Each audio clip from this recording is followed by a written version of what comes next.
పేర్ని నాని గారు భలే మాట్లాడతారండి బాబు. మీరు హేళన చేసినా, మీరు గాలితనంగా మాట్లాడినా 3 సంవత్సరాల తర్వాత ఖచ్చితంగా ఎలక్షన్కి వెళ్లే ముందు ఇవాళ నవ్వినోళ్ళు, ఇవాళ జగన్ గారిని ట్రోల్ చేసినాడు పెద్దోడు జగనే కరెక్ట్ అంటారు.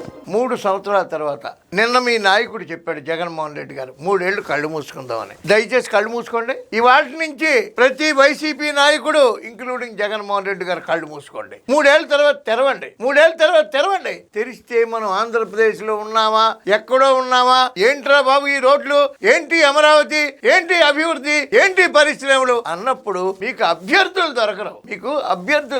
3 ఏళ్ళు కాదు, 3 ఏళ్ళు కళ్ళు మూసేసుకోండి. దయచేసి మీ నాయకుడు చెప్పాడు, నాయకుడు మాట వినాలి. 3 ఏళ్ళు కళ్ళు మూసుకుని కళ్ళు తెరిచి చూస్తే మీ మచిలీపట్నం ఎలా ఉంటుందో, అమరావతి ఎలా ఉంటుందో, విశాఖ ఎలా ఉంటుందో, ఆంధ్రప్రదేశ్ రూపురేఖలు ఎలా ఉంటాయో తెలుస్తాయి.